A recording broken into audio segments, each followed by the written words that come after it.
लिन शियाओमान अपनी स्टोरी की बहुत अजीब ऐसे स्टार्टिंग से बताती है। उसकी एज सिर्फ 23 ईयर्स है, लेकिन $8 मिलियन एनुअल सैलरी के लिए वो 40 साल की डिवोर्स्ड औरत बनकर काम करने आई है। उसका काम है एक ब्लाइंड, अजीब और बहुत अमीर सीईओ की केयर करना। उसे लगता है कि बॉस को दिखाई नहीं देता तो उसका झूठ आराम से चल जाएगा। ऊपर से वो मन ही मन ये भी सोचती है कि इतने पैसों के साथ अगर बॉस हैंडसम निकला तो मेल बोधिसत्व जैसे सुंदर आदमी को देखने का फ्री बोनस भी मिल जाएगा।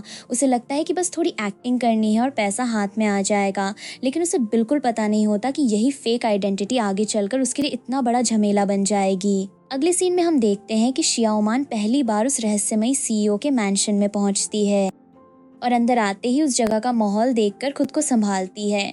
उसे बताया गया होता है कि इस मैंशन का मालिक ब्लाइंड टायरेंट है जो दुनिया से अलग रहता है और बहुत डिफिकल्ट नेचर वाला है, लेकिन शियाओमान का ध्यान सिर्फ सैलरी पर है। वो मन ही मन सोचती है कि पैसों के लिए तो वो किंग ऑफ हेल को भी सर्व कर सकती है, जरूरत पड़ी तो book of life and death में नाम तक बदलवा देगी। अंदर जाकर वो आवाज लगाती है कि कोई है क्या, तभी उसे लू तिंगझाओ दिखता है। वो समझ जाती है कि यही उसका बॉस है और सच में ब्लाइंड है, लेकिन उसे ये भी लगता है कि जो आदमी खुद ठीक से चल नहीं पा रहा उसकी केयर करना आसान नहीं होगा। फिर भी वो खुद को समझाती है कि पैसा बड़ा है, इसलिए सब सहना पड़ेगा। लू तिंगझाओ पूछता है कि क्या वही नई लाइफ असिस्टेंट है। शियाओमान तुरंत अपना फेक इंट्रोडक्शन शुरू कर देती है। वो कहती है कि उसका नाम लिन शियाओमान है, उम्र 40 साल है, चेहरा पॉकमार्क से भरा है, कमर बैरल जैसी है, 3 बार डिवोर्स हो चुका है, बच्चे उसके एक्स हस्बैंड ले गया है, ऊपर से वो पेनीलेस है और उसके ऊपर एल्डरली पेरेंट्स और यंग चिल्ड्रन जैसी जिम्मेदारियां भी हैं। वो ये भी कहती है कि उसने नर्सिंग पढ़ी है और ऑर्फनेज में काम किया है। फिर वो बॉस का थैंक यू भी करती है कि उसने उसे जॉब अपॉर्चुनिटी दी। तिंगझाओ उसकी आवाज़ सुनकर शक करता है क्योंकि आवाज़ किसी 20 साल की लड़की जैसी लगती है। शियाओमान तुरंत बहाना बना देती है कि वो पहले ऑनलाइन कस्टमर सर्विस में काम करती थी, वहाँ लोग लोली वॉइस पसंद करते थे, इसलिए ये आदत रह गई। तिंगझाओ उसे 2 दिन का ट्रायल पीरियड देता है और कहता है कि बाकी चीज़ें मेबो से ले। लेफ्टिनेंट शियाओमान की मुलाकात मैंशन की हाउसकीपर मेबो से होती है। पहले तो नाम को लेकर थोड़ा कन्फ्यूजन होता है, फिर मेबो उसे काम के रूल समझाती है। स्टाफ भी उसे देखकर हैरान होते हैं कि इतनी यंग लड़की को हायर कैसे कर लिया गया, क्योंकि मिस्टर लू को यंग और नॉइसी लोग बिल्कुल पसंद नहीं हैं। वो लोग बताते हैं कि कार एक्सीडेंट के बाद तिंगझाओ 18 केयर गिवर्स बदल चुका है। असिस्टेंट शिन समझाता है कि शियाओमान को ब्लाइंड बच्चों की केयर का एक्सपीरियंस है और उसने मिस्टर लू को अपनी असली एज नहीं बताई। मेबो उसे यूनिफॉर्म डिपॉजिट तक की बात बताती है, फिर साफ वार्निंग देती है कि उसे यहाँ साइलेंट टूल की तरह रहना होगा। कपड़े, स्टैटिक इलेक्ट्रिसिटी, आवाज़, बिहेवियर, हर चीज़ में ध्यान रखना होगा। कोई इम्प्रॉपर थॉट नहीं, कोई एक्स्ट्रा बात नहीं, 6 महीने तक बाहर वालों से कांटेक्ट नहीं। अगर वो टिक गई तो 1 मिलियन सैलरी मिल जाएगी। शियाओमान अंदर से सोचती है कि इतने पैसों के लिए वो सच में हवा बनकर भी रह सकती है। अगली सीन में हम देखते हैं कि शियाओमान की मजबूरी उसे याद दिलाती है कि वो इतनी बड़ी झूठी पहचान लेकर यहाँ क्यों आई है। शियाओमान जब मैंशन में काम शुरू करती है तो उसकी पैसे वाली मजबूरी बार बार सामने आती है। वो सनलाइट और बाहर के माहौल को नोटिस करती है, लेकिन तुरंत खुद को याद दिलाती है कि उसे यहाँ मेहनत करनी ही होगी। फिर उसकी यादों में उसका एक्स आता है। वो अपने एक्स के वेडिंग डे पर उससे सामना करती है और पूछती है कि उसने उसका क्रेडिट कार्ड क्यों मैक्स आउट किया। वो बताती है कि उसने 3,20,000 युआन का डायमंड रिंग खरीदा, जबकि वो पैसा सनशाइन होम को रीबिल्ड करने के लिए था। वो पुलिस में शिकायत नहीं करती क्योंकि मिस्टर लिन की वजह से खुद को रोक लेती है, लेकिन जाते जाते उसकी शादी को खूब कर्ज करती है। कभी कोई उसे गलत चीज़ खिलाए, कभी चलते हुए धक्का दे दे और उसकी शादी पर भी उल्टी सी ब्लेसिंग देती है। इससे साफ दिखता है कि शियाओमान के लिए पैसा सिर्फ लालच नहीं बल्कि ऑर्फनेज और अपने लोगों की रिस्पॉन्सिबिलिटी है। अगले सीन में हम देखते हैं कि शियाओमान के पहले ही दिन उसे ऐसा काम मिलता है जिसकी उसने बिल्कुल उम्मीद नहीं की थी। जॉब एडवर्टाइजमेंट की बात सामने आती है। ब्लाइंड व्यक्ति को अर्जेंटली लाइफ असिस्टेंट चाहिए, एनक्लोज्ड मैनेजमेंट में काम होगा और एनुअल सैलरी बहुत बड़ी है। शियाओमान इसी सैलरी की वजह से यहाँ आई होती है। जब वो तिंगझाओ के पास लौट कर पूछती है कि उसे क्या चाहिए तो तिंगझाओ सीधा कह देता है कि उसे बात में हेल्प करे। ये सुनते ही शियाओमान शॉक हो जाती है। उसका पहला ही दिन होता है और उसे बिल्कुल उम्मीद नहीं थी कि इतनी जल्दी इतना ऑकवर्ड काम करना पड़ेगा। शियाओमान तिंगझाओ को बाथ में हेल्प करने जाती है। वो खुद को बार बार याद दिलाती है कि प्रोफेशनल रहना है। तिंगझाओ जब कपड़े उतारता है तो शियाओमान उसकी बॉडी देखकर अंदर से हिल जाती है और सोचती है कि अच्छा हुआ उसे दिखाई नहीं देता। तिंगझाओ पूछता है कि क्या वो सोच रही थी कि वो पैंट्स पहनकर शावर लेगा। शियाओमान तुरंत कहती है कि वो प्रोफेशनल है। वो पानी चेक करती है और खुद को याद दिलाती रहती है कि वो 40 साल की डिवोर्स्ड औरत बनकर आई है, कोई यंग लड़की नहीं। तिंगझाओ उसे इम्प्रॉपर तरीके से देखने से मना करता है और फिर उसे बाहर भेज देता है। शियाओमान जैसे तैसे अपनी ऑकवर्डनेस छिपाकर वहां से निकलती है। अगले सीन में हम देखते हैं कि शियाओमान को लू फैमिली और इस मैंशन के पीछे छिपी सच्चाइयों के बारे में पता चलता है। मेबो शियाओमान को मैनर दिखाती है और तिंगझाओ की रूटीन समझाती है। वो बताती है कि तिंगझाओ आमतौर पर कहाँ बैठता है, कब कहाँ रखा जाता है और हर चीज फिक्स जगह पर रहनी चाहिए। वो ये भी बताती है कि आज डिनर पर तिंगझाओ की सिस्टर और सेकंड यंग मास्टर आएंगे। फिर मेबो लू फैमिली की कॉम्प्लिकेटेड बैकग्राउंड समझाती है। ओल्ड मास्टर जल्दी गुजर गए थे। वाइफ ने बाद में मास्टर के छोटे भाई से शादी कर ली थी। तिंगझाओ ने अपने छोटे भाई बहनों को खुद बड़ा किया और फैमिली का बोझ भी अकेले उठाया, इसलिए उसका नेचर इतना स्ट्रिक्ट और कंट्रोलिंग बन गया है। अगले सीन में हम देखते हैं कि लू तिंगझाओ अपने कार एक्सीडेंट को लेकर एक बड़ा शक जाहिर करता है। डिनर से पहले तिंगझाओ अपने कार एक्सीडेंट के बारे में सोचता है। उसे लगता है कि उस एक्सीडेंट के पीछे कोई अंदर का आदमी हो सकता है, क्योंकि उसके रूट और स्केड्यूल की जानकारी बहुत कम लोगों को थी। वो सोचता है कि टेबल पर बैठे लोग शायद उसे बिट्रे नहीं करेंगे, लेकिन फिर भी सवाल वही है कि ग्रुप के अंदर कौन उसे मरवाना चाहता था। बाहर से वो शांत रहता है और सबको पहले खाना खाने के लिए कहता है, लेकिन उसके मन में एक्सीडेंट की सच्चाई को लेकर शक लगातार घूम रहा होता है। अगले सीन में हम देखते हैं कि डिनर टेबल पर लू फैमिली के रिश्तों की असली तस्वीर सामने आने लगती है। डिनर शुरू होता है और शियाओमान को तिंगझाओ को खाना खिलाना होता है। मेबो उसे समझाती है कि बहुत ध्यान से फीड करना है, खासकर तिंगझाओ के एडम्स एप्पल और स्वॉलोइंग रिदम को ऑब्जर्व करके अगला बाइट देना है। डिनर टेबल पर तिंगझाओ के सिबलिंग्स कंपनी और रिसर्च इंस्टीट्यूट की परेशानी बताते हुए मैनर में वापस रहने की बात करते हैं। तिंगझाओ उन्हें तुरंत डांट देता है। वो कहता है कि उसने उन्हें इसलिए नहीं बड़ा किया कि वो भागकर घर में छिप जाएं। उसने उन्हें अपने पैरों पर खड़ा होना सिखाया है। वो वार्निंग देता है कि अगर फिर मैनर लौटने की बात की तो उन्हें लू ग्रुप से बाहर कर देगा। इसी दौरान वो सिस्टर लिंग कहकर बुलाता है। सब कंफ्यूज हो जाते हैं। शियाओमान तुरंत कहती है कि वही सिस्टर लिंग है। सिबलिंग्स इस टाइटल को गलत तरह से समझ लेते हैं और सोचने लगते हैं कि उनके भाई की पसंद या डिमांड सच में अजीब है। डिनर के बाद लू सिबलिंग्स शियाओमान से अलग से बात करते हैं। वो पूछते हैं कि वो उनके भाई के साथ कितने समय से हैं। शियाओमान सीधा कह देती है कि लगभग 6 घंटे हुए हैं और वो बहुत थक गई है, लेकिन सिबलिंग्स उसकी बात का गलत मतलब निकाल लेते हैं। वो कहते हैं कि उनके भाई का टेम्पर खराब है और डिमांड्स भी अजीब हैं। फिर वो उसे बताते हैं कि उनके भाई की फियांसे है, इसलिए फॉर्मल स्टेटस शायद न मिले, लेकिन लू फैमिली पैसे के मामले में उसे अनफेयर ट्रीट नहीं करेगी। शियाओमान उनकी बात का असली मतलब नहीं समझती। उसे बस ये सुनकर खुशी होती है कि लू फैमिली पैसों में जेनरस है। रात को शियाओमान तिंगझाओ से कहती है कि वो आराम करे और खुद बाहर जाने लगती है। तिंगझाओ उसे रोक देता है और पूछता है कि किसने उसे जाने की परमिशन दी। शियाओमान घबरा जाती है और सोचती है कि कहीं उसे उसी के कमरे में तो नहीं सोना पड़ेगा। तिंगझाओ साफ करता है कि रात में उसे कभी भी ज़रूरत पड़ सकती है, इसलिए बेल बजते ही उसे अंदर आना होगा। शियाओमान तुरंत राहत महसूस करती है। उसे बस इतना करना है कि पास रहकर ज़रूरत पर अंदर जाए। सैलरी के लिए ये सब उसे मैनेजेबल लगता है। शियाओमान तिंगझाओ के कमरे के दरवाजे के पास फोल्डिंग बेड लगाकर सोती है ताकि बेल बजते ही सुन सके। मेबो उसे अपनी डॉटर के पुराने कपड़े देती है। फिर मेबो पूछती है कि वो इतने पैसे क्यों बचाना चाहती है। शियाओमान बताती है कि उसे वीज़ाज अप्लाई करने हैं, विदेश जाना है और ऑर्फनेज के उन भाइयों बहनों को ढूंढना है जिन्हें अलग अलग देशों में अडॉप्ट कर लिया गया था। वो सबको बताना चाहती है कि उनका घर अभी भी वहीं है। 1 मिलियन सैलरी उसके लिए सिर्फ पैसा नहीं, बल्कि अपने बिखरे हुए परिवार को वापस जोड़ने की उम्मीद है। अगले सीन में हम देखते हैं कि आधी रात को एक छोटी सी गलती दोनों के बीच बेहद ऑकवर्ड सिचुएशन पैदा कर देती है। रात में तिंगझाओ शियाओमान को बुलाता है। शियाओमान नींद में होती है और फोल्डिंग बेड रास्ते में पड़ा होता है। तिंगझाओ उसी में उलझकर गिर जाता है। वो शियाओमान से उसे उठाने को कहता है। इसी गड़बड़ में दोनों के बीच एक्सीडेंटल किस हो जाता है। श्याओमान घबरा जाती है और तिंगझाओ भी अंदर से पैनिक कर जाता है क्योंकि उसे लगता है कि उसने एक 40 साल की औरत को किस कर दिया। श्याओमान मन में उसके बैड टेम्पर पर भी ताना मारती है कि इतने खराब टेम्पर वाला आदमी गिरेगा नहीं तो क्या होगा। तिंगझाओ उससे टाइम पूछता है और डांटता है कि वो अभी तक सो रही थी। फिर कहता है कि उसे ये फोल्डिंग बेड फिर दिखाई नहीं देना चाहिए और अगर दोबारा गिरा तो उसे निकाल देगा। श्याओमान सोचती है कि वो बात ऐसे कर रहा है जैसे उसे सच में दिखाई देता हो। सुबह मेबो तिंगझाओ से पूछती है कि ट्रायल पीरियड के बाद वो श्याओमान से सेटिस्फाइड है या नहीं।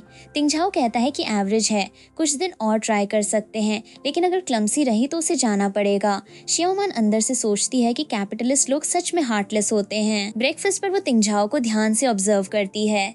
एग ज्यादा ड्राई होता है इसलिए वो उसे सीरियल देती है। फिर बहुत कामली उसे गाइड करती है कि स्पून कहाँ है, बोल कितनी दूरी पर है और कैसे खाना है। तिंगझाओ उसकी केयर देखकर मेबो से कहता है कि उसे रहने दिया जाए। मेबो भी मानती है कि ये लड़की काम संभाल सकती है। एक दिन तिंगझाओ वाइन मांगता है और श्याओमान गलत बॉटल उठा लाती है। तिंगझाओ तुरंत पहचान लेता है कि बॉटल गलत है। वो बताता है कि कमरे की हर ब्रिक, हर बुक और हर बॉटल उसने खुद चुनी है, इसलिए उसे सब याद है। श्याओमान उसे टेस्ट करने लगती है और बुक्स की जगह पूछती है। तिंगझाओ हर जवाब सही देता है। श्याओमान उसे कैंडी देती है और मजाक में सुपर कंप्यूटर कहती है। तभी तिंगझाओ अचानक पूछता है कि उसके जैसे इंसान के जीने का क्या मतलब है। श्याओमान भारी बात को अपने सिंपल तरीके से संभालती है। वो कहती है कि उसका जीना ज़रूरी है क्योंकि उसकी मिलियन सैलरी और बोनस उसी पर डिपेंड करते हैं। तिंगझाओ इस वजह को सुनकर चुप हो जाता है और उसे बची हुई वाइन बाद में पीने देता है। श्याओमान वही वाइन थोड़ी पीने का फैसला करती है, लेकिन वाइन का असर ज़्यादा हो जाता है और रात फिर ऑकवर्ड हो जाती है। तिंगझाओ उसे वापस सुलाने की बात करता है, लेकिन उसके पास आने पर खुद भी अजीब रिएक्शन फील करता है। वो खुद को डांटता है कि वो सिस्टर लिन जैसी औरत के लिए ऐसा रिएक्ट कैसे कर सकता है। अगली सुबह श्याओमान चीखते हुए उठती है क्योंकि वो तिंगझाओ के बेड पर होती है। वो पूछती है कि वो यहाँ कैसे आई। तिंगझाओ उल्टा पूछता है कि उसने उसके साथ क्या किया। श्याओमान तुरंत अपनी फेक आइडेंटिटी पकड़कर कहती है कि वो 40 साल की औरत है। उसके मन में कोई गलत थॉट नहीं था, वो बस उसे बॉडी पिलो की तरह पकड़कर सो गई थी। तिंगझाओ तंज करता है कि उसने उसे ह्यूमन शेप बॉडी पिलो बना दिया। अगले सीन में हम देखते हैं कि लू तिंगझाओ की फियांसे के आने से कहानी में एक नया मोड़ आता है। मिस वेन यानी तिंगझाओ की फियांसे उससे मिलने आती है। सर्वेंट्स उसे रोकते हैं, लेकिन वो अंदर आने पर अड़ी रहती है। वो शादी की बात करने आई होती है, लेकिन उसका असली मकसद एंगेजमेंट कैंसिल करना होता है। वो कहती है कि किसी मास्टर ने बताया है कि इस साल उसका बैड लक ईयर है। अगर शादी फोर्स हुई तो हस्बैंड और लू फैमिली की फॉर्चून पर मिस फॉर्चून आ जाएगा। श्याओमान उसकी बात सुनकर बोल देती है कि रोड साइड मास्टर का बहाना बनाकर वो एंगेजमेंट तोड़ना चाहती है, लेकिन ब्लेम खुद पर नहीं लेना चाहती। मिस वेन उसे सर्वेंट कहकर डांटती है। तिंगझाओ श्याओमान की बात सही मानता है और एंगेजमेंट वॉइड घोषित कर देता है। मिस वेन नाराज होती है कि वो एक सर्वेंट का साइड ले रहा है। तिंगझाओ बात खत्म करता है और श्याओमान से कहता है कि उसे वॉशअप कराए। डॉक्टर तिंगझाओ की जांच करता है और अच्छी खबर देता है। वो कहता है कि स्टिमुलेशन अच्छा है, ऑप्टिक नर्व कंप्रेस्ड है लेकिन नेक्रोटिक नहीं हुआ, इसलिए रिकवरी की पॉसिबिलिटी है। बाद में तिंगझाओ श्याओमान से कहता है कि वो येलो पहन रही है। श्याओमान चौंक जाती है कि क्या उसे दिखाई देने लगा। तिंगझाओ कहता है कि डॉक्टर ने बताया था कि कोई येलो में है, इसलिए उसने गैस किया। फिर वो पूछता है कि क्या वो सच में चाहता है कि उसकी आईसाइट वापस आए। श्याओमान तुरंत कहती है बिल्कुल। उसे पता है कि अगर तिंगझाओ देख पाएगा तो उसका झूठ खत्म हो जाएगा और सैलरी बोनस भी जा सकता है। फिर भी वो कहती है कि पैसों से ज़्यादा ज़रूरी है कि वो देख सके, क्योंकि उसकी आंखें बहुत सुंदर हैं। अगले सीन में हम देखते हैं कि लू तिंगझाओ की माँ के आने से मैंशन का माहौल पूरी तरह बदल जाता है। तिंगझाओ की मदर मैंशन आती है। आते ही वो पेंटिंग, वासे और श्याओमान के कपड़ों तक में कमी निकालती है। वो पूछती है कि इतनी यंग असिस्टेंट क्यों रखी गई है। श्याओमान जवाब देती है कि ये कपड़े किसी और के हैं, इसलिए वो यंग दिख रही है। फिर मदर तिंगझाओ से 2 मिलियन ट्रांसफर करने की बात करती है, शिंगयुआन की स्कूल सिलेक्शन फी और एंसेस्ट्रल हॉल रिपेयर्स के लिए। वो श्याओमान को बाहर जाने को कहती है, लेकिन श्याओमान कहती है कि वो सिर्फ मिस्टर लू की बात मानेगी। फिर श्याओमान बोल देती है कि मदर ने अब तक सिर्फ पैसे और फेस की बात की, अपने बेटे की हेल्थ के बारे में नहीं पूछा। मदर गुस्से में उसे स्लैप करने की कोशिश करती है, लेकिन तिंगझाओ श्याओमान को प्रोटेक्ट करता है। वो अपनी मदर से पूछता है कि श्याओमान ने क्या गलत कहा, क्योंकि 2 महीने में ये पहली बार है जब वो उससे मिलने आई हैं। इस इंसिडेंट के बाद तिंगझाओ शियाओमान के झूठ पर और ध्यान देने लगता है। शियाओमान कहती है कि अगर कोई उसे स्लैप करता तो वो अपनी बड़ी कमर और मोटी बाहों से वापस मारती, लेकिन तिंगझाओ उसके हाथ की बोन्स और स्किन नोटिस करता है। उसे लगता है कि ये तो बिल्कुल वैसी नहीं है जैसी उसने अपने बारे में बताई थी। वो उससे पूछता है कि क्या उसने कभी उससे झूठ बोला है। शियाओमान अंदर से डर जाती है कि कहीं उसे सच पता तो नहीं चल गया। फिर खुद को समझाती है कि अगर पता होता तो वो उसे निकाल चुका होता। वो कहती है कि उसके प्रति उसकी सिंसेरिटी साफ है। तिंगझाओ सोचता है कि ये लड़की पहली है जिसने उसे डिसेबल्ड इंसान की तरह ट्रीट नहीं किया, इसलिए अगर वो झूठ भी बोल रही है तो फिलहाल वो प्रिटेंड करेगा कि उसने नोटिस नहीं किया। शियाओमान तिंगझाओ की हेल्प करना चाहती है और उसे ब्लाइंडनेस के साथ अडेप्ट करने के तरीके बताने लगती है। वो कहती है कि उसने ऑर्फनेज में डिसेबल्ड बच्चों की केयर की है। वो उसे असिस्टिव एप्स, व्हाइट केन और ब्राइल डॉक्यूमेंट्स जैसी चीजें सजेस्ट करती हैं, लेकिन ये बातें तिंगझाओ को ट्रिगर कर देती हैं। उसके लिए ये हेल्प नहीं बल्कि ब्लाइंडनेस को एक्सेप्ट करने की मजबूरी जैसी लगती है। वो गुस्से में उसे शट अप कहता है, फिर पूछता है कि किसने उसे ये सब कहने की परमिशन दी। अगर उसे काम नहीं करना तो बाहर निकल जाए। शियाओमान दुखी होकर मेबो से बात करती है। मेबो समझाती है कि तिंगझाओ को साइट खोए सिर्फ 2 महीने हुए हैं। उसके लिए ये कॉन्ट्रास्ट बहुत क्रूअल है। पहले उसके पास पूरी दुनिया थी, पावर थी, कंपनी थी, कंट्रोल था। अब अचानक उसे कहा जाए कि ऐप यूज़ करो, केन पकड़ो, ब्राइल पढ़ो, तो ये उसके लिए मदद नहीं बल्कि ये मान लेना है कि वो यूज़लेस हो गया है। शियाओमान को अपनी गलती समझ आती है। वो महसूस करती है कि तिंगझाओ की दुनिया पहले बहुत बड़ी थी लेकिन अब अंधेरे में बंद हो गई है। वो तय करती है कि वो उसकी दुनिया को फिर से जीवित करने की कोशिश करेगी। अगले सीन में हम देखते हैं कि शियाओमान तिंगझाओ को उसके कमरे से बाहर निकालने का फैसला करती है। शियाओमान तिंगझाओ के लिए रिक्वेस्टेड बुक लेकर आती है, लेकिन फिर उसे बाहर ले जाने की जिद करती है। वो कहती है कि मौसम बहुत अच्छा है। तिंगझाओ मना करता है, लेकिन शियाओमान व्हीलचेयर लेकर उसे बाहर ड्राइव करने लगती है। तिंगझाओ कहता है कि रुक जाओ, लेकिन शियाओमान कहती है कि अगर वो कल उसे फायर भी कर दे तब भी आज उसे बाहर ले जाना जरूरी है। बाहर जाकर वो स्काई डिस्क्राइब करती है, क्रेसेंट मून, क्लाउड्स, ओरायंस बेल्ट और शूटिंग स्टार। तिंगझाओ उसकी डिस्क्रिप्शन से स्टार पहचान लेता है और उसके लाइट के बारे में बताता है। वो वापस जाकर काम करने की बात करता है, लेकिन फिर शियाओमान को अपना नाइट एक्सप्रेस ड्राइवर बने रहने देता है। अगला सीन हम देखते हैं तिंगझाओ एक दिन शियाओमान से कुछ प्रिपेयर करने को कहता है। शियाओमान पहले कॉफी और फाइल्स गैस करती है, लेकिन फिर समझ जाती है कि वो केन की बात कर रहा है। उसने पहले से लेटेस्ट मॉडल केन तैयार रखी होती है। तिंगझाओ पूछता है कि क्या वो इस मोमेंट का इंतजार कर रही थी। शियाओमान कहती है कि वो चाहती है कि वो अपनी फ्रीडम और लाइफ का कंट्रोल फिर से वापस लें। फिर वो खुद वॉइस नेविगेशन बन जाती है। वो उसे स्ट्रेट चलने, लेफ्ट मुड़ने, गेट पार करने, स्टेप्स उतरने और फ्लावर्स तक पहुंचने के लिए गाइड करती है। तिंगझाओ इंस्ट्रक्शंस फॉलो करता है और पैंजीज को टच करता है। शियाओमान बताती है कि ये फूल उसकी इमेजिनेशन से भी ज्यादा वाइब्रेंट हैं। गार्डन में घूमते हुए शियाओमान एक ट्रायंगुलर लीफ ट्री नोटिस करती है। तिंगझाओ बताता है कि ये ट्राइडेंट मेपल है जो उसने पहले लगाया था। फिर वो सोचता है कि उसने पहले कभी लीशर ठीक से एंजॉय नहीं किया क्योंकि फैमिली पावर, स्ट्रगल्स और काम हमेशा उसे घेरे रहे। शियाओमान हल्केपन से कहती है कि उसकी सबसे बड़ी चिंता बस उसे ज्यादा खाना खिलाना है ताकि उसका ओवरटाइम कम हो सके। वो कहती है कि उसे खुश करना ही उसके काम का पूरा मीनिंग है। इसी दौरान वो उसके पास आती है क्योंकि उसे कोई अच्छी स्मेल आती है। तिंगझाओ सोचने लगता है कि क्या वो उसे किस करना चाहती है, फिर खुद को रोकता है और याद दिलाता है कि वो देख नहीं सकता और सामने सिस्टर लिन है। वो मेबो को बुलाकर वापस जाने को कहता है और शियाओमान को 1 मीटर दूर रहने की वार्निंग देता है। शियाओमान तिंगझाओ से फ़ोन इस्तेमाल करने की परमिशन मांगती है। तिंगझाओ पहले उसे पीछे हटने को कहता है और फिर पूछता है कि फ़ोन क्यों चाहिए। शियाओमान झूठ बोलती है कि उसे अपने एक्स हस्बैंड को कॉल करना है। तिंगझाओ पूछता है कि क्या पुरानी आग फिर जलानी है। शियाओमान जल्दी से कहानी बना देती है कि वो कस्टडी के लिए लड़ रही है और पैसे कमाने के बाद अपने बेटे को अपने पास लाना चाहती है। तिंगझाओ उसे फोन दे देता है और कहता है कि मेबो उसके लिए अलग फोन खरीद देगी ताकि पर्सनल मैटर्स काम में डिस्टर्ब न करें। शियाओमान उसे काइंड कहकर थैंक करती है। तिंगझाओ फिर याद दिलाता है कि 1 मीटर डिस्टेंस बना रहे। अगले सीन में हम देखते हैं कि लू फैमिली की एक नई साजिश शियाओमान को बड़ी मुसीबत में डाल देती है। अगला सीन हम देखते हैं एक दिन लू फैमिली की तरफ से आया एक बच्चा शियाओमान को पहले मारता है। शियाओमान कहती है कि बच्चे ने पहले हिट किया था, लेकिन तिंगझाओ की मदर बात सुनने के बजाय शियाओमान को ही ब्लेम करती है। वो उसके कपड़ों पर कमेंट करती है और उस पर आरोप लगाती है कि वो मेन के सामने ऐसे घूमती है। गुस्से में वो लोगों को ऑर्डर देती है कि शियाओमान को बैक हिल के ओल्ड स्टोरेज रूम में बंद कर दिया जाए और कोई उसके लिए खाना न बनाए। शियाओमान विरोध करती है कि उन्हें उसे अरेस्ट करने का कोई राइट नहीं है, लेकिन तिंगझाओ को जल्द ही पता चलता है कि शियाओमान गायब है। रूटीन और मेन्यू में बदलाव देखकर वो पूछता है कि मेन्यू क्यों नहीं बदला और शियाओमान कहाँ है।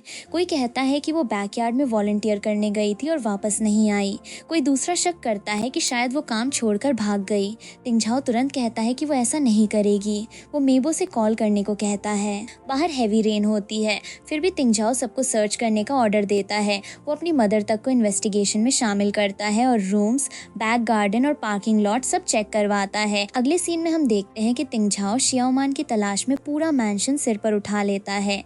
अगले सीन में हम देखते हैं कि तिंगझाओ अपनी मदर से सवाल करता है और आखिर सच सामने आता है। मदर मान लेती है कि उसने शियाओमान को बैक हिल के ओल्ड स्टोरेज रूम में बंद करवाया था, सिर्फ उसे रूल सिखाने के लिए। उधर शियाओमान ठंड और भूख से कमज़ोर हो चुकी होती है। तिंगझाओ उसे आवाज़ लगाता है और पूछता है कि वो कहाँ है। शियाओमान मुश्किल से जवाब देती है। तिंगझाओ उसे कहता है कि हिले नहीं और डरने की ज़रूरत नहीं। शियाओमान पूछती है कि उसने उसे कैसे ढूंढा। तिंगझाओ कहता है कि उसने जो भी डायरेक्शन, जो भी बात कही थी, सब उसके दिल में है। वो कहता है कि वो उसकी गाइड है, फिर उसे भरोसा देकर कहता है कि वे घर जा रहे हैं। तिंगझाओ शियाओमान को अपनी बाहों में लेकर वापस मैंशन लाता है। बाकी लोग हेल्प की बात करते हैं, लेकिन वो मना कर देता है और सिर्फ रास्ता दिखाने को कहता है। शियाओमान अब भी कमज़ोर होती है। मैंशन लौटकर तिंगझाओ अपनी मदर से साफ कहता है कि आज के बाद उसके रिटन परमिशन के बिना कोई मैनर में एंटर नहीं करेगा। मदर कहती है कि वो उसकी माँ है, वो एक नैनी के लिए उससे ऐसा कैसे कर सकता है।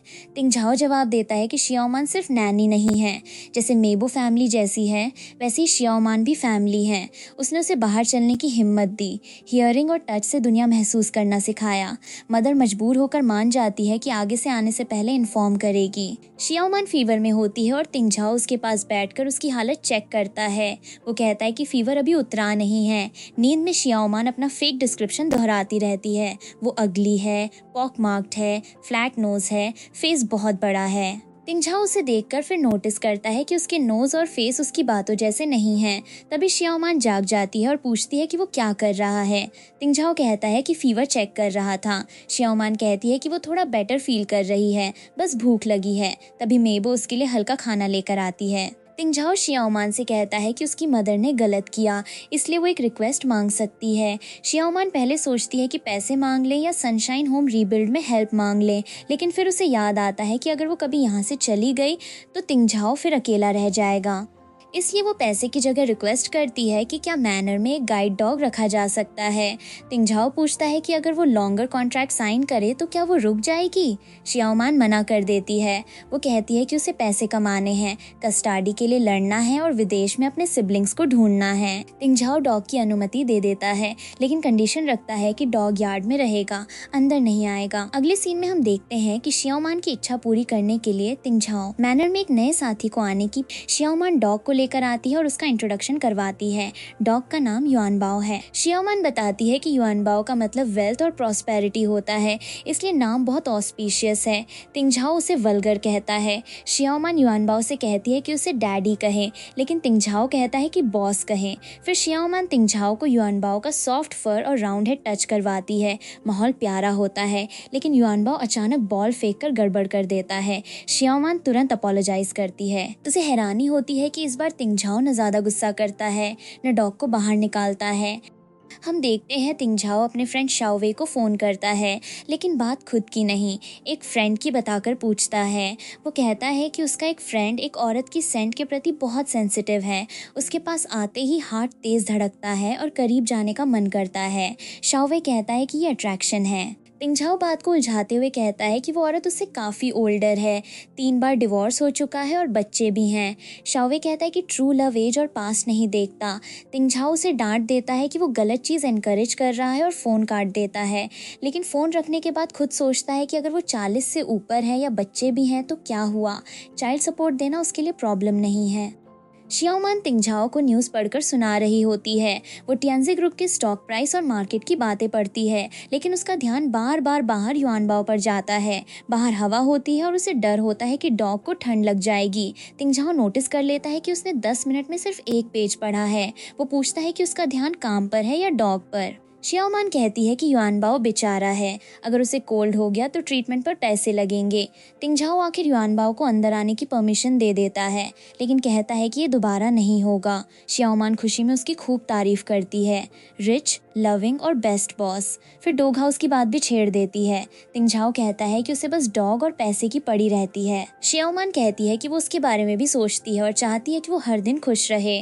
तिंगझाओ लगभग ऐसे रिएक्ट करता है जैसे उसे दिखता हो, फिर खुद को रोकता है और कहता है कि वो ठीक नहीं है। साथ ही बताता है कि वो और युआनबाओ उसके साथ ग्रुप बैंक्वेट में जाएंगे। अगले सीन में हम देखते हैं कि तिंगझाओ पहली बार शियाओमान और युआनबाओ को अपने साथ एक बड़े बैंकेट में लेकर जाता है। गेस्ट उसे देखकर बातें करने लगते हैं। कोई नैनी और डॉग को लेकर मजाक उड़ाता है, कोई कहता है कि अब वो चल भी नहीं सकता। शियाओमान अनकंफर्टेबल हो जाती है क्योंकि उसे वहाँ लिन लैंकिंग दिख जाता है। तिंगझाओ पूछता है कि क्या वो ठीक नहीं है। शियाओमान छिपाने की कोशिश करती है और कहती है कि भले ही वो 40 साल की है, हेल्थ उसकी अच्छी है। लेकिन लिन लैंकिंग उसे पहचान लेता है। वो कहता है कि वो झूठ बोलने में बहुत तेज है क्योंकि वो किसी भी एंगल से 40 की नहीं लगती। वो धमकाता है कि वो ब्लाइंड मैन को उसकी असली एज बता देगा। तभी तिंगझाओ उसे पुश कर देता है और सरकास्टिकली अपोलोजाइज करता है कि वो ब्लाइंड है, इसलिए देख नहीं पाया। लिन लैंकिंग शियाओमान को ब्लैकमेल करने की कोशिश करता है। वो कहता है कि उसे शियाओमान की याद आई और शादी का रिग्रेट है। शियाओमान तुरंत पैसे की बात करती है और कहती है कि पहले 3,20,000 युआन वापस कर। लिन लैंकिंग कहता है कि पैसे की बात फीलिंग्स को हर्ट करती है और उसका पैसा जिंग जिंग के पास है। फिर वो शियाओमान को धमकाता है कि बैंकेट के बाद उसके रूम में आ जाए, वरना वो लू टिंगझाओ को बता देगा कि वो लायर है। शियाओमान भी पीछे नहीं हटती। वो उसके रेंटेड सूट को डैमेज कर देती है और पूछती है कि अब डिपॉजिट वापस मिलेगा क्या। तिंगझाओ भी वहीं आकर पूछता है कि वो ब्लाइंड मैन से क्या कहना चाहता है। लिन लैंकिंग डर कर पीछे हट जाता है। शियाओमान तिंगझाओ की टाइमिंग देखकर उसे बहुत कूल मानती है।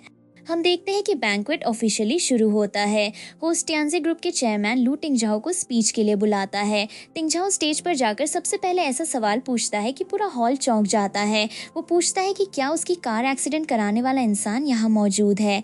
गेस्ट शॉक हो जाते हैं, लेकिन टिंगझाओ तुरंत कहता है कि वो जोक कर रहा था। फिर वो east district project, risk hedging और स्टेबल रिटर्न्स की बात करता है।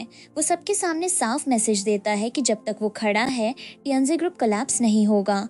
ब्लाइंड होने के बावजूद उसका कंट्रोल और अथॉरिटी सबको महसूस होता है। अगले सीन में हम देखते हैं कि बैंक्वेट में एक ऐसी घटना होती है जिससे शियाओमान का सबसे बड़ा राज उजागर होने की कगार पर पहुंच जाता है। बैंकेट में युआनबाओ को गाइड डॉग कहकर इंसल्ट किया जाता है। कोई डॉग और तिंगझाओ दोनों का मजाक उड़ाता है। शियाओमान वार्निंग देती है कि युआनबाओ को टच न किया जाए, लेकिन युआनबाओ को चोट लग जाती है। शियाओमान घबरा जाती है और तिंगझाओ को आवाज देती है। तिंगझाओ उसे ढूंढने की कोशिश में गलती से किसी और को पकड़ लेता है।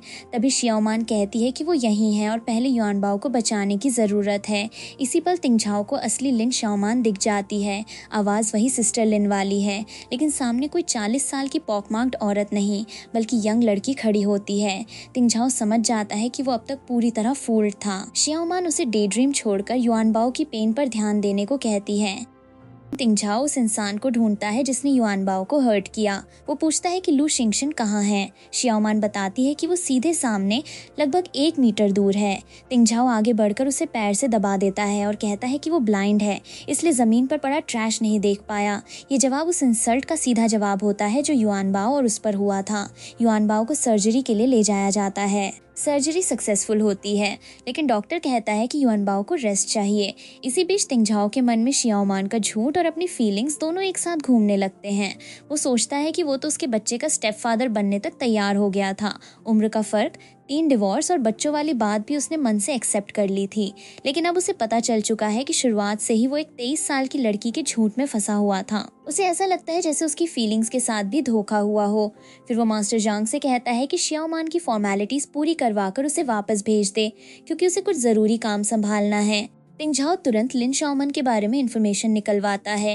रिपोर्ट में साफ लिखा होता है कि लिन शाओमान 23 साल की है, अनमैरिड है, सनशाइन होम ऑर्फनेज में वॉलंटियर करती है और उसका कोई बैड रिकॉर्ड नहीं है। यानी न वो 40 साल की है, न डिवोर्स्ड, न उसके बच्चे हैं, न उसका चेहरा वैसा है जैसा उसने बताया था। अब तिंगझाओ को पूरी सच्चाई पता चल चुकी होती है। उसे समझ आता है कि एक 23 साल की लड़की ने शुरुआत से आखिर तक उसे पूरी तरह बेवकूफ बना दिया। झाओ को शियाओमान की असली आइडेंटिटी पता चल चुकी होती है, लेकिन वो तुरंत उसे एक्सपोज नहीं करता। वो चुपचाप देखना चाहता है कि शियाओमान अपनी एक्टिंग आखिर कितनी दूर तक लेकर जाती है। शियाओमान पहले की तरह टी लेकर आती है और बूढ़ी औरत वाली एक्टिंग जारी रखती है। वो हॉस्पिटल की भागदौड़, युआनबाओ को पकड़कर रजिस्ट्रेशन और फॉर्मेलिटीज करवाने का बहाना बनाते हुए कहती है कि उसके ओल्ड बोन्स दर्द कर रहे हैं। आखिर उम्र हो ही गई है। तिंगझाओ सब सुनता है, लेकिन अब उसके सामने सच साफ है। फिर वो उससे फ्रूट मांगता है। शियाओमान फ्रूट लेकर आती है, लेकिन क्योंकि उसे लगता है कि तिंगझाओ देख नहीं सकता, वो खुद ही फ्रूट खाने लगती है।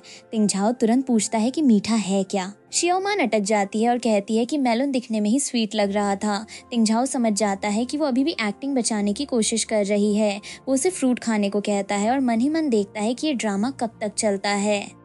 थोड़ी देर बाद शियाओमान आराम से फोन निकालकर हैंडसम मैन और एप्स वाली चीजें देखने लगती है। उसे लगता है कि बॉस ब्लाइंड है, इसलिए उसके फोन की तरफ कोई ध्यान नहीं जाएगा। लेकिन तिंगझाओ अब सब देख सकता है। वो सीधा कहता है कि वो उसके सामने दूसरे मर्दों को देखकर ड्रूल कर रही है और एबिस देखकर इतनी खुश क्यों हो रही है। शियाओमान डरकर फोन छिपाने लगती है और कहती है कि वो तो न्यूज देख रही थी, नेशनल अफेयर्स पर ध्यान दे रही थी। तिंगझाओ तंज करता है कि उसका हे ही उसे एक्सपोज कर रहा है। शियाओमान को शक होता है कि उसे कैसे पता चला कि वो फोन पर थी। तिंगझाओ सरकाज़म में पूछता है कि क्या वो अपने दिमाग में ऑफिशियल मेमोरियल्स पढ़ रही थी। शियाओमान ऑफर्ड हो जाती है, लेकिन अभी भी उसे पूरा यकीन नहीं होता कि तिंगझाओ सच में देख सकता है। तिंगझाओ उसे और टेस्ट करने के लिए बाथरूम वाली सिचुएशन फिर बना देता है। वो कहता है कि उसे गर्मी लग रही है और शियाओमान उसकी शावर में हेल्प करे। शियाओमान खुद को समझाती है कि बॉस है, जॉब है, करना पड़ेगा। इस बार तिंगझाओ की टोन अलग होती है। वो पूछता है कि उसका फिगर फोन में देखे गए उन मेन से बेहतर है या नहीं। शियाओमान उसकी तारीफ करते हुए कहती है कि उसका शरीर तो जैसे भगवान ने खुद बनाया हो। तिंगझाओ उसे और टीज करता है और कहता है कि अच्छे से देखो, बताओ वो कौन है। शियाओमान मसाज के बहाने उसे टच करती है, लेकिन अंदर से घबराई रहती है। तिंगझाओ उसके करीब आकर कहता है कि वैसे भी वो देख नहीं सकता। फिर वो ऐसे रिलेशनशिप के बारे में पूछता है जिसमें औरत आदमी से 20 साल बड़ी हो। शियाओमान कहती है कि इतना एज गैप रिलेशनशिप में दूरी ला सकता है। वो टॉवल लाने का बहाना बनाकर निकल जाती है। तिंगझाओ उसके जाने के बाद कहता है कि वो उतनी ब्रेव नहीं है जितना उसने सोचा था। हम देखते हैं कि एक रात तिंगझाओ स्टडी में लगातार काम करते करते सो जाता है। उसने 3 रातों से ठीक से रेस्ट नहीं किया होता। शियाओमान उसे सोते देखती है और सोचती है कि फ़ोन की फ्लैशिंग अलार्म लाइट उसकी नींद खराब कर देगी। वो केयर में उसका फ़ोन ऑफ कर देती है। उसे अंदाज़ा नहीं होता कि यही छोटा काम बड़ी प्रॉब्लम बना देगा। थोड़ी देर बाद शाओवे अर्जेंट रिपोर्ट लेकर आता है। वो बताता है कि शुआनवो सिस्टम हैक हो गया है, फायरवॉल ब्रीच हो चुका है और कोर डेटा लॉस्ट हो गया है। तिंगझाओ पूछता है कि उसके फ़ोन को किसने टच किया। शियाओमान सच बोल देती है कि उसने फ़ोन ऑफ किया था, क्योंकि वो चाहती थी कि वो आराम कर सके। सिचुएशन सीरियस होती है। तिंगझाओ गुस्से में कहता है कि कंपनी को बिलियंस का नुकसान हुआ है और पूछता है कि क्या उसने ये जानबूझकर किया। शियाओमान शॉक में पड़ जाती है। वो बार बार कहती है कि उसने बिट्रे नहीं किया, उसकी चिंता जेन्युइन थी। लेकिन तिंगझाओ गुस्से में उसे फायर कर देता है। शियाओमान जॉब न छीनने की विनती करती है, क्योंकि उसे पैसों की बहुत ज़रूरत है। तिंगझाओ उसे खाली हाथ नहीं भेजता, बल्कि ट्रिपल वेजेस देकर नीचे ट्रांसफ़र करने की बात करता है। बाहर से वो सख्त दिखता है, लेकिन अंदर से उसे लगता है कि शियाओमान उससे दूर रहेगी तो ज़्यादा सेफ रहेगी। शियाओमान टूटे दिल से कहती है कि उसने उसे बिट्रे नहीं किया और उसकी चिंता सच थी। हम देखते हैं कि शियाओमान मैंशन छोड़ देती है। जाते जाते वो अपने पुराने अंदाज में कहती है कि लिंस नाइट एक्सप्रेस ट्रेन अब होम जा रही है, लेकिन उसकी आवाज़ में पहले जैसी मस्ती नहीं होती। पैसे मिलने के बाद भी उसका मन खाली लगता है। वो सोचती है कि सैलरी मिल गई, फिर भी ऐसा खालीपन क्यों है। दूसरी तरफ तिंगझाओ भी उसे याद करता है। उसे वो रात याद आती है जब शियाओमान ने कहा था कि अगर वो कल उसे फायर भी कर दे तब भी आज उसे बाहर ले जाना ज़रूरी है। दोनों अलग अलग जगह होते हैं, लेकिन दोनों के मन में साथ बिताए मोमेंट्स घूमते रहते हैं। बाद में शाओवे तिंगझाओ को असली डेटा दिखाता है। अटैक का नोड लुओल रेजिडेंस इंटरनेट से जुड़ा निकलता है। इसका मतलब कार एक्सीडेंट के बाद भी एनिमी शांत नहीं बैठा था और अब कंपनी पर हमला कर रहा था। फ़ोन डेटा से सच सामने आता है कि तिंगझाओ का फ़ोन एक्चुअली 2 AM पर लो बैटरी की वजह से ऑटोमेटिकली शट डाउन हुआ था। किसी ने जानबूझकर बंद नहीं किया था। शाओवे कहता है कि उन्होंने शियाओमान को गलत समझ लिया। तिंगझाओ मानता है कि शियाओमान ग्रीडी हो सकती है, उसने झूठ बोला है, लेकिन वो उसे बिट्रे नहीं करेगी। फिर भी वो अपनी रिकवर्ड आईसाइट का सच छिपा कर रखने का डिसीजन लेता है। उसे एनिमी का पता लगाना है और जब तक असली कल्प्रिट सामने नहीं आता वो अपनी आंखों को लेकर एक्टिंग जारी रखेगा। हम देखते हैं कि शियाओमान के जाने के बाद मैनर का माहौल बदल जाता है। वो तिंगझाओ से कहती है कि फोन वाली बात मिसअंडरस्टैंडिंग थी और शाओमान भले लाउड माउथ हो लेकिन उसका दिल सिंसियर है। वो उसे वापस बुलाने की सलाह देती है। फिर हल्के से चिढ़ाते हुए कहती है कि शायद शियाओमान ने तो उसे भुला भी दिया होगा। तिंगझाओ बाहर से ठंडा दिखने की कोशिश करता है और कहता है कि मैनर शियाओमान के बिना भी चल सकता है। फिर न्यू असिस्टेंट शाओ वांग भी काम संभालने आती है और टेबल अरेंज करती है, लेकिन तिंगझाओ छोटी छोटी बातों पर इरिटेटेड हो जाता है। वो कहता है कि वो ब्लाइंड है, डेफ नहीं। यहाँ तक कि न्यू असिस्टेंट का नाम भी गलत बोल देता है और उसे लिटिल हॉर्स पेन कहकर पुकारता है। असिस्टेंट के जाते ही तिंगझाओ मानता है कि शियाओमान ने उसे बिगाड़ दिया है। अब उसके बिना हर चीज अधूरी लगती है। तिंगझाओ के कमरे में अचानक हिडन स्पीकर चल पड़ता है जो शियाओमान छोड़ गई होती है। उसमें dramatic CEO romance audio drama बजने लगता है। The billionaire CEOs escape little wife. उसमें लाइंस आती हैं जैसे woman You're playing with fire. President, let me go or you'll never escape my grasp. तिंगझाओ पहले शियाओमान की टेस्ट को टेरिबल कहता है, लेकिन उसी लाइन पर रुक जाता है कि कोई उसके ग्रास्प से एस्केप नहीं कर पाएगा। वो मानता है कि ये बात गलत भी नहीं है। वो सोचता है कि मैटर्स रिजॉल्व करने के बाद शियाओमान को वापस लाने का प्लान था, लेकिन अब उसे उम्मीद से ज्यादा उसकी कमी महसूस हो रही है। फिर वो उसका फोन नंबर मांगता है ताकि खुद उसे रेप्रिमांड कर सके। हम देखते हैं कि तिंगझाओ शियाओमान को कॉल करता है। शियाओमान पहले उसे सेल्स कॉल समझती है और कहती है कि उसे इंश्योरेंस नहीं चाहिए और उसके पास पैसे नहीं हैं। तिंगझाओ कहता है कि वो है। शियाओमान तुरंत कॉल काट देती है। तिंगझाओ दोबारा कॉल करके वार्निंग देता है कि अगर उसने फिर कट किया तो वो उसे कहीं जॉब नहीं मिलने देगा। शियाओमान इरिटेट होकर कहती है कि उसने पहले ही उसे फायर कर दिया, अब और क्या चाहिए। तिंगझाओ कंप्लेन करता है कि उसने उसके रूम में इतना नॉइसी ऑडियो छोड़ दिया है। शियाओमान उसे आर्ट बताती है। तभी युआनबाओ आता है और शियाओमान उसे प्यार से बुलाती है। वो डॉग से कहती है कि वो उसे मिस करती है और अपने बैड टेम्पर्ड ओनर को ज्यादा परेशान न करे। तिंगझाओ बाहर से कहता है कि युआनबाओ अभी भी अगली है, लेकिन इतना बुरा भी नहीं। उसकी बातें सख्त होती हैं, लेकिन टोन में पहले जैसी दूरी नहीं रहती। तिंगझाओ को इन्वेस्टिगेशन की अपडेट मिलती है। हैकर फंड्स का फाइनल लीड एक ओवरसीज अकाउंट तक जाता है जो ओल्ड हाउसकीपर से जुड़ा होता है, और वो हाउसकीपर सिर्फ एक ही पर्सन के ऑर्डर्स मानता है, यानी बात फिर लू फैमिली के अंदर तक पहुंचती है। इसी समय हॉस्पिटल से खबर आती है कि मिस्टर लू को सडन हार्ट फेलियर हुआ है और रिससिटेशन चल रही है। तिंगझाओ तुरंत कार तैयार करने का ऑर्डर देता है। फैमिली और कंस्पिरेसी की उलझन फिर उसके सामने खड़ी हो जाती है। हम देखते हैं कि हॉस्पिटल में तिंगझाओ की मुलाकात अचानक शियाओमान से हो जाती है। वहाँ प्रीनेटल रिपोर्ट की वजह से प्रेगनेंसी का कंफ्यूजन बनता है। तिंगझाओ शियाओमान को देखकर पूछता है कि वो यहाँ क्या कर रही है। फिर रिपोर्ट की बात देखकर जेलसी में पूछने लगता है कि बच्चे का पिता कौन है, किन शियू, लू टिंगजू, गार्डनर या कोई और। वो यहाँ तक बोलने वाली हालत में आ जाता है कि क्या वो उसे स्टेप फादर बनने के लिए इंस्पायर कर रही है। शियाओमान हैरान होकर कहती है कि वो कैसी नॉनसेंस बात कर रहा है। तिंगझाओ प्रीनेटल चेकअप रिपोर्ट का मेंशन करता है। तभी शियाओमान को डाउट होता है कि अगर उसे दिखता नहीं तो रिपोर्ट के बारे में कैसे पता चला। तिंगझाओ जल्दी से कहता है कि नर्सेज ने मेंशन किया था और ब्लाइंड लोगों की हियरिंग शार्प होती है। शियाओमान बताती है कि रिपोर्ट उसकी नहीं, उसकी बेस्ट फ्रेंड की है जिसे वो अकम्पनी कर रही थी। ये सुनकर तिंगझाओ साफ राहत महसूस करता है और उसे जाने के लिए कहता है। हम देखते हैं कि हॉस्पिटल में तिंगझाओ की मदर उससे बात करती है। वो कहती है कि उसे पता है तिंगझाओ उनसे नफरत करता है, लेकिन उसके स्टेपफादर के पास अब ज्यादा समय नहीं बचा। वो कहती है कि हैकर वाली बात शायद किसी ने फ्रेम की हो। वो ये भी कहती है कि तिंगझाओ अपने स्टेपफादर को न माने, ये उसका डिसीजन हो सकता है, लेकिन उस आदमी ने उसके सिबलिंग्स की केयर की थी। तिंगझाओ बाहर से शांत रहता है, लेकिन जब भी वो इमोशनली डिस्टर्ब्ड होता है उसके मन में बार बार शियाओमान आने लगती है। उसकी बातें उसकी बेचैनी को कम करने लगी होती हैं। तिंगझाओ शियाओमान को वापस बुलाने के लिए युआनबाओ को बहाना बनाता है। शियाओमान प्रेगनेंसी वाली गलतफहमी से चिढ़ी होती है और पूछती है कि वो उसे प्रेग्नेंट फ्रेम करने की कोशिश क्यों कर रहा था। तिंगझाओ कहता है कि युआनबाओ को सिवियर एनोरेक्सिया हो गया है। उसके जाने के बाद से उसने खाना नहीं खाया। वेट ने डिहाइड्रेशन तक की बात कही है। शियाओमान चिंता में तुरंत भाग कर आ जाती है, लेकिन आते ही देखती है कि युआनबाओ तो आराम से खा रहा है, जैसे बोल तक चाट चुका हो। तिंगझाओ कहता है कि उसे देखते ही युआनबाओ की एपेटाइट वापस आ गई। फिर पूछता है कि क्या वो युआनबाओ के लिए रुकना चाहेगी। शियाओमान मना कर देती है। तिंगझाओ कहता है कि सैलरी बोल दो, लेकिन शियाओमान साफ कहती है कि बात पैसे की नहीं है। उसने उसे मोल समझा, अल्टीरियर मोटिव्स का शक किया। अब डैमेज हो चुका है। वो मानती है कि उसे पैसों की जरूरत है, लेकिन उसके पास डिग्निटी भी है। हम देखते हैं कि तिंगझाओ हार नहीं मानता। वो शाओवे को ऑर्डर देता है कि चाहे जो मेथड अपनाना पड़े, शियाओमान को वापस काम पर रखना ही होगा, खासकर क्लाउडी डे एंसेस्टर वर्शिप से पहले।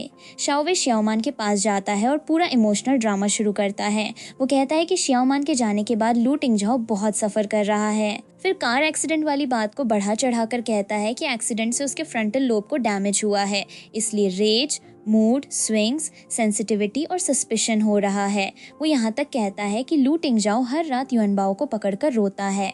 फिर वो 3 मिलियन तक ऑफर करता है और शियाओमान से कहता है कि वो उसके ब्रदर को इंसेन होने से बचा ले। शियाओमान सच में सोचने लगती है कि तिंगझाओ की कंडीशन बहुत खराब है।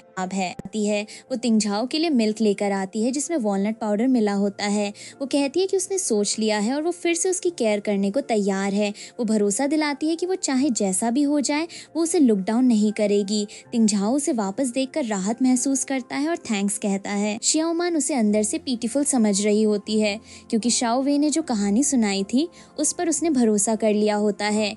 तिंगझाओ उसकी सिंपैथी समझ जाता है और हल्के प्लेफुल अंदाज में रिएक्ट करता है। एंसेस्टर वर्शिप के दौरान अचानक अटैकर्स आ जाते हैं। वो तिंगझाओ को फोर्स करते हैं कि इक्विटी अग्रीमेंट साइन करे। उनकी थ्रेट साफ होती है, अगर साइन नहीं किया तो आज जान भी जा सकती है। शियाओमान डरती है लेकिन पीछे नहीं हटती। वो उनसे पूछती है कि वो कौन है और उन्हें बाहर निकलने को कहती है। तिंगझाओ खुद भी फाइट बैक करता है। वो उनका फ़ोन लेता है और पूछता है कि उन्हें किसने भेजा। फिर उसे पता चलता है कि बात लू टिंगशन तक जाती है। तिंगझाओ मैसेज देता है कि अगर लू टिंगशन को उसकी लाइफ और शेयर्स चाहिए तो खुद आकर लें। अटैकर्स भाग जाते हैं लेकिन अब डेंजर सीधा सामने आ चुका होता है। अटैक के बाद तिंगझाओ शियाओमान की चोट देखता है और कहता है कि वो उसे माउंटेन से नीचे कैरी करेगा, लेकिन शियाओमान अब पजल जोड़ लेती है। वो कहती है कि उसकी आंखें देख सकती हैं। तिंगझाओ बात टालकर कहता है कि पहले नीचे चलते हैं, लेकिन शियाओमान रुकती नहीं। उसे फ़ोन वाला इंसिडेंट याद आता है जहां उसने जान लिया था कि वो फ़ोन देख रही है। उसे प्रीनेटल रिपोर्ट वाली बात भी याद आती है। उसे साइलेंट फ़ोन वाली बातें भी मैच नहीं लगती। अब उसे समझ आ जाता है कि तिंगझाओ ने उससे रिकवर्ड आईसाइट का सच छिपाया। वो उसे फ्रॉड और बड़ा लायर कहती है। डॉक्टर शियाओमान की चोट बंडेज करके चला जाता है। उसके बाद तिंगझाओ उसे पूरी बात बताता है। वो कहता है कि युआनबाओ की सर्जरी वाले दिन उसकी विजन रिकवर हो गई थी। जब उसने पहली बार शियाओमान को देखा तो शॉक लगा क्योंकि सामने 40 साल की आंटी नहीं बल्कि यंग लड़की थी। वो मानता है कि उसे गुस्सा आया क्योंकि शियाओमान ने झूठ बोला था, इसलिए उसने उसे टीज करने का फैसला किया। फिर वो कंपनी हैकिंग वाली बात बताता है।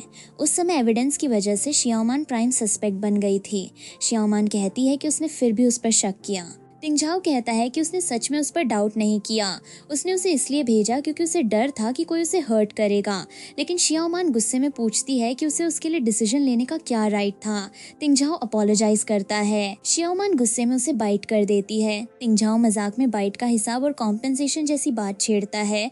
फिर उसे याद दिलाता है कि झूठ सिर्फ उसने नहीं बोला, वो भी खुद को पॉक मार्क्ड, बैरल वेस्टेड, 40 साल की डिवोर्स्ड औरत और चाइल्ड वाली मदर बता रही थी। फिर वो कसम खाता है कि अब कभी झूठ नहीं बोलेगा और पूछता है कि क्या वो लू टिंगझाओ को फिर से जानने के लिए तैयार। शियाओमान पूरी तरह मेल्ट नहीं होती। वो कहती है कि ये उसकी परफॉर्मेंस पर डिपेंड करेगा और साफ बोल देती है कि फिर कभी 40 साल वाली आंटी आइडेंटिटी मेंशन न करे। तिंगझाओ शियाओमान को उसके पुराने ऑर्फनेज में लेकर जाता है। शियाओमान पूछती है कि उसे इस जगह के बारे में कैसे पता चला। तिंगझाओ कहता है कि अगर वे एक दूसरे को फिर से जान रहे हैं तो वो उस जगह को देखना चाहता है जिसने उसे बड़ा किया। शियाओमान बताती है कि ये पार्क 6 महीने पहले बंद हो चुका है, लेकिन कभी यहाँ बहुत लाइफ हुआ करती थी।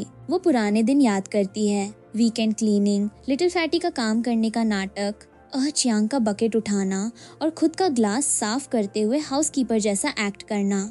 फिर वो अपना फेवरेट स्विंग दिखाती है।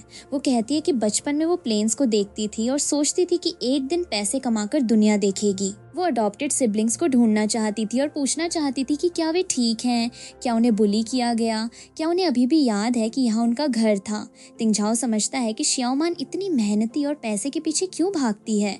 उसके लिए पैसा ग्रीड नहीं बल्कि अपने बिखरे हुए घर को जोड़ने का रास्ता है। तिंगझाओ उससे प्रॉमिस करता है कि वो उसके सपनों को सच करेगा।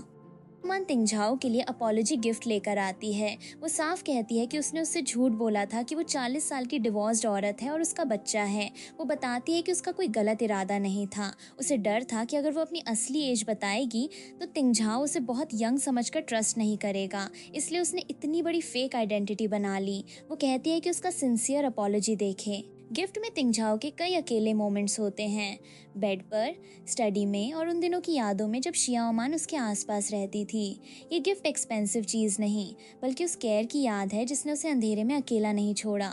दोनों के बीच दूरी थोड़ी कम होने लगती है। एक मोमेंट में शिया ओमान कहती है कि उसका हेड हर्ट कर रहा है। तिंगझाओ पूछता है कि कहीं उसे चिल तो नहीं लग गई और उसे रब करने की बात करता है। फिर वो टीजिंग मूड में आ जाता है। शिया ओमान कहती है कि अलग अलग जगह पेन हो रहा है तो तिंगझाओ भी उसे उसी हिसाब से छेड़ता है। वो उसे प्रॉपर चेकअप करवाने की बात करती है, लेकिन तिंगझाओ रोमांटिक अंदाज में कहता है कि उसकी आंखों और दिल में कुछ है। जब शिया ओमान उसकी एडम्स एप्पल को टच करती है तो तिंगझाओ उसे वार्न करता है कि किसी मैन की एडम्स एप्पल को कैजुअली टच नहीं करते। फिर वो कहता है कि जब वो देख नहीं सकता था तब बहुत कुछ मिस कर गया, अब वो उसे अच्छे से देखना चाहता है। शिया ओमान पूछती है कि क्या वो बस देखेगा। तिंगझाओ कहता है कि पहले वो उसकी केयर करती थी और आज रात वो उसकी सेवा करेगा। एक मोमेंट में फ़ोन कॉल आ जाता है। तिंगझाओ को पता चलता है कि लू टिंगशन फॉर्मली अरेस्टेड हो चुका है और डिटेंशन में काफ़ी एजिटेटेड है। लू टिंगशन कह रहा है कि उसके पास कार एक्सीडेंट के बारे में एक इम्पॉर्टेंट सीक्रेट है जो वो सिर्फ तिंगझाओ को फेस टू फेस बताना चाहता है। तिंगझाओ डिसाइड करता है कि वो उससे मिलने जाएगा। शिया ओमान समझती है कि कुछ वुंड्स ऐसे होते हैं जिन्हें ठीक करने से पहले खोलना पड़ता है और कुछ अकाउंट्स ऐसे होते हैं जिन्हें पूरी तरह सेटल करना ज़रूरी होता है। तिंगझाओ डिटेंशन में लू टिंगशन से मिलता है। लू टिंगशन उसकी रिकवर्ड आइज देखकर मॉक करता है।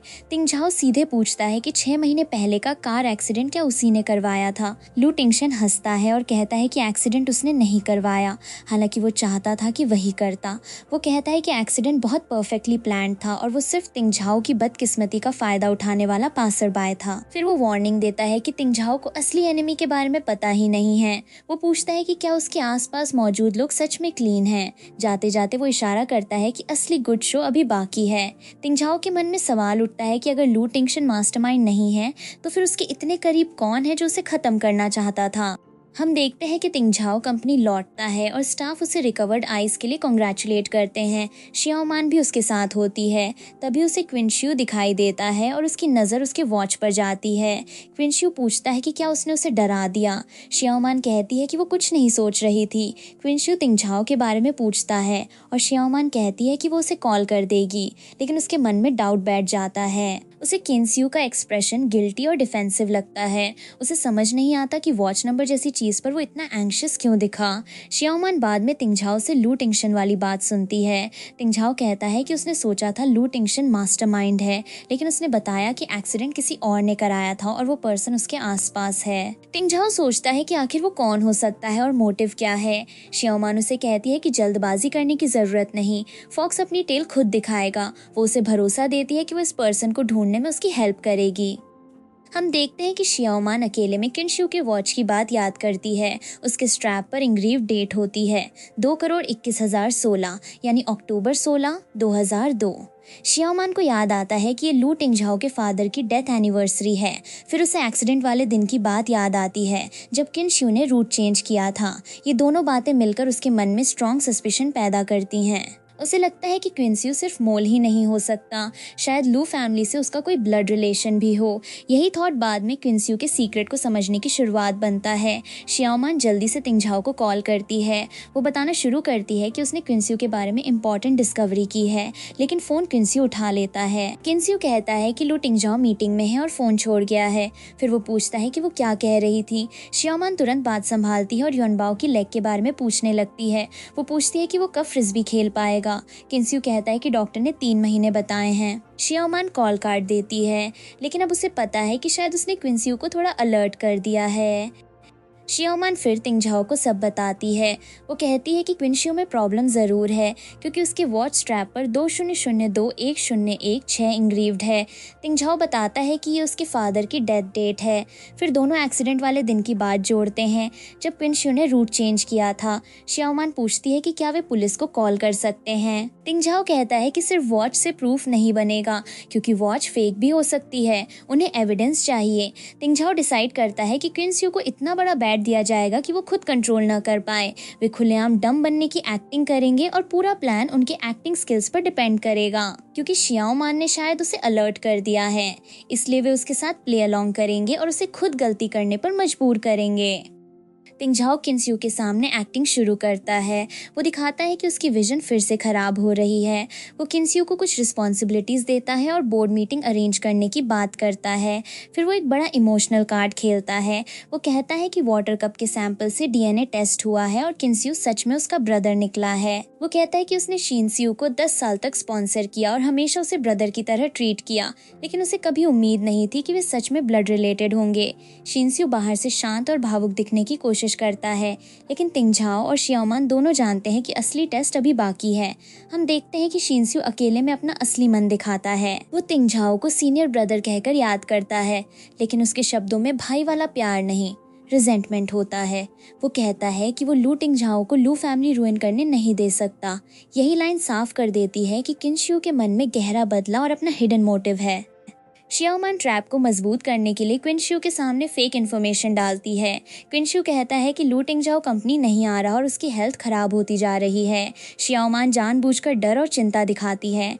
वो कहती है कि डॉक्टर ने प्राइवेट में बताया है कि शायद रिकरिंग ब्रेन हेमोरेज है, विजन फिर खराब हो रही है और इंटेलिजेंस पर भी असर हो सकता है। वो ये भी कहती है कि साइनिंग करते समय तिंगझाओ के हाथ कांप रहे थे। किन्स्यू कहता है कि वो कंपनी का बर्डन ज्यादा शेयर करेगा। शियाओमान उसे धन्यवाद देती है और कहती है कि अब वही अकेला है जिस पर भरोसा किया जा सकता है। बाहर से वो हेल्पलेस दिखती है, लेकिन अंदर से जानती है कि फिश बैट पकड़ चुकी है। तिंगझाओ किन्स्यू को फाइनल ट्रैप में खींचता है। वो कहता है कि उसके सिबलिंग्स यंग हैं या रिसर्च में बिजी हैं और मोल अभी पकड़ा नहीं गया, इसलिए उसने कंपनी की 10 बिलियन युआन में वर्किंग फंड्स को एक सीक्रेट ओवरसीज ट्रस्ट अकाउंट में ट्रांसफर कर दिया है। वो कहता है कि अकाउंट का पासवर्ड और की सिर्फ उसी को पता होना चाहिए था, लेकिन अब उसकी साइट फेल हो रही है।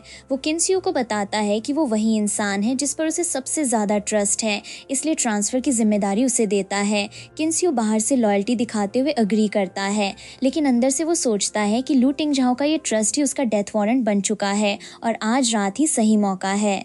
किन्शु रात में ट्रांसफर करने बैठता है। वो कहता है कि लू फैमिली ने उसका बहुत कुछ छीना और अब ये 10 बिलियन उसका होगा, लेकिन जैसे ही वो ऑपरेशन शुरू करता है ट्रैप एक्टिवेट हो जाता है। तिंगझाओ सामने आ जाता है और कहता है कि आखिर किन्शु खुद को रोक नहीं पाया। किन्शु समझ जाता है कि सब प्लान था। तिंगझाओ बताता है कि उसकी आईसाइट और हेल्थ बिल्कुल ठीक है। शियाओमान और बाकी लोग भी सामने आते हैं। वे बताते हैं कि फादर की डेथ एनिवर्सरी, बीमारी की झूठी खबर, ओवरसीज अकाउंट, सब कुछ किन्शियो को ट्रैप करने के लिए था। किन्शियो का ट्रांसफर ऑपरेशन और की फिंगरप्रिंट अब एविडेंस बन चुके हैं और सबूत सिस्टम में सेव हो गए हैं। अब उसके पास बचने का रास्ता नहीं रहता।